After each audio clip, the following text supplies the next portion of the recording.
The documents section of the FBI laboratory examines and compares for purposes of identification various types of written or printed matter. These include typewriting, hand printing, and most frequently, handwriting. Handwriting identification is based upon the fact that each person develops individual peculiarities in his handwriting, resulting from hundreds of thousands of repeated movements of the arm and fingers.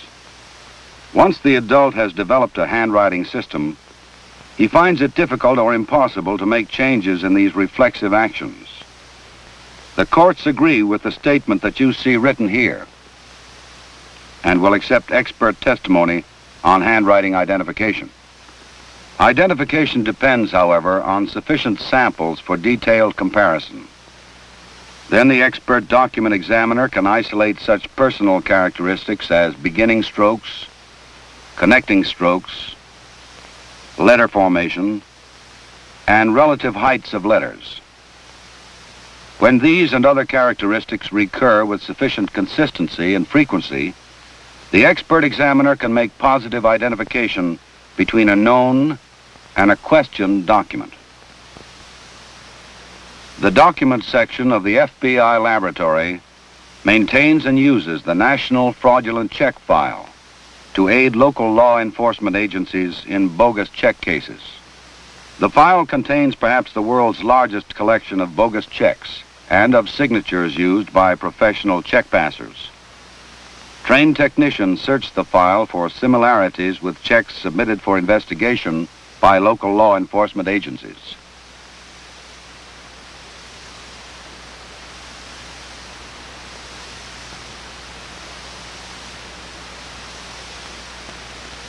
When a possible is found, it is brought to the expert examiner handling the case.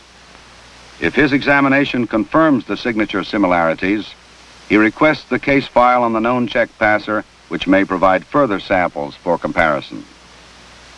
The document examiner, a special agent of the FBI, has been selected for a scientific background and natural aptitude. He is given formal and on-the-job training to gain the experience which qualifies him as an expert. He applies this experience to the questioned signature. The case file on the check passer may contain a variety of handwriting samples. They may include signatures on fingerprint cards, driver's license, or other handwritten samples previously collected as evidence. There may also be samples written voluntarily by the subject during a past investigation, using the same wording as the questioned material. These are best for comparison. Sometimes the so-called London letter is dictated to a consenting suspect. It is designed to reveal the maximum number of handwriting characteristics. The examiner, thanks to his skill and training, can transcribe the significant known and questioned letters to his worksheet with astonishing accuracy.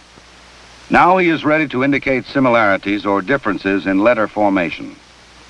He finds tiny recurring patterns of loops, lines, placement, spacing, script style, and many others, which even the professional forger cannot altogether eliminate. He indicates similarities in the known and questioned letters with an arrow. This analysis provides the basis for his finding and will support his report and possible court testimony. Many people believe that hand printing is more difficult to identify than handwriting. The extensive reference file of bank robbery notes, most of them hand-printed, helps to disprove this. A questioned bank robbery note sent in by a local law enforcement agency can be compared with these known samples. The technician's quick look turns up a possible. The examiner compares the note from the bank robbery note file and that received after a recent bank holdup. There are enough obvious similarities to indicate further study. He copies onto his worksheet letters which appear to have significant characteristics. This keeps the evidence free from undue handling or marking. He marks those from the file known and those from the evidence questioned.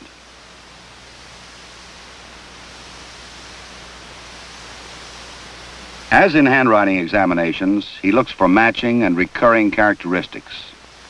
Letter formation, placement on the line, spacing, direction of stroke, and others. Although block printing has fewer signposts than handwriting, those that it has are obvious to the expert document examiner. And bank robbery notes, unlike check signatures, usually provide an adequate sample for comparison. Each similarity is ticked off with a straight arrow. Dissimilarities would be marked by an arrow footed by a perpendicular line, and a doubtful comparison would be pointed out by arrows footed with a circle. Document examination can yield other information.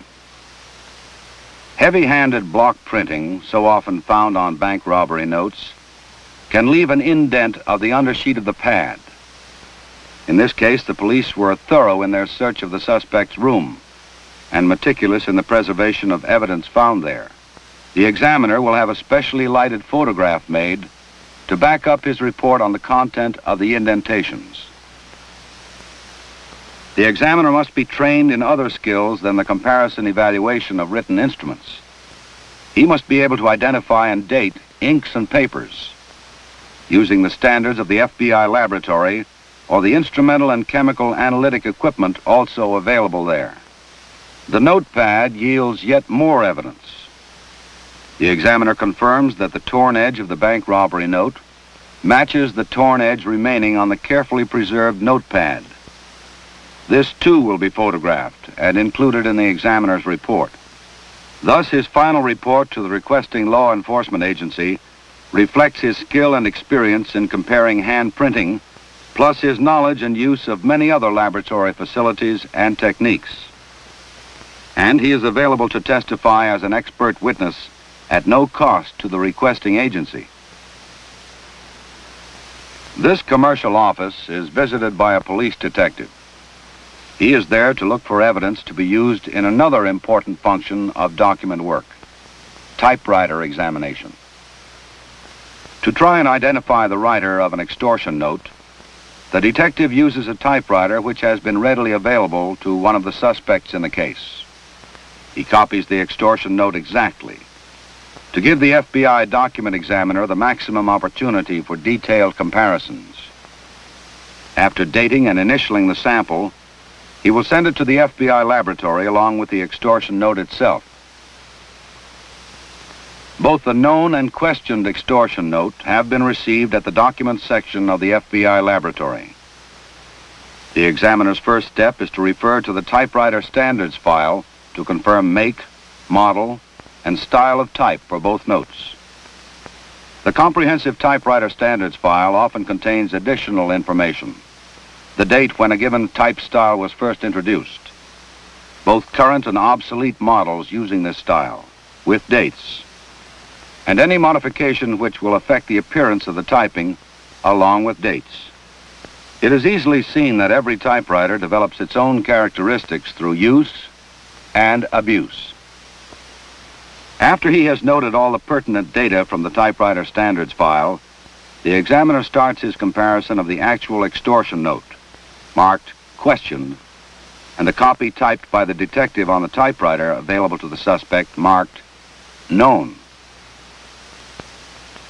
Using a magnifier, these are some of the things the document examiner looks for as he compares the two notes.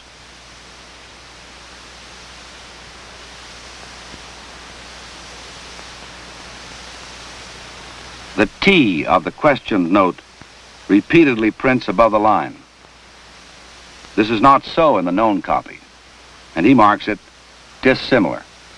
One I also strikes above the line, but this may be due to shift key in motion.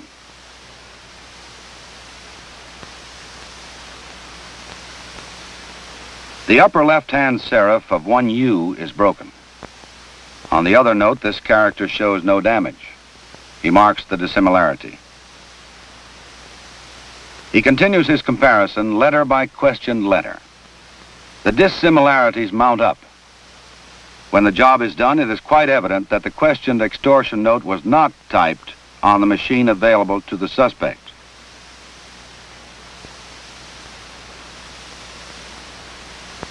Reports sent to the requesting agency by the FBI laboratory examiners may indicate innocence as well as guilt. In many cases, the examiner testifies in court as an expert witness. His services are available to the law enforcement agency without charge. Examiners bring with them whatever can be used to support and explain their findings to a jury. The fraudulent check identification which this examiner made is admissible evidence in court. Document examination, used to convict the guilty or to clear the innocent, is a powerful weapon in the war against crime.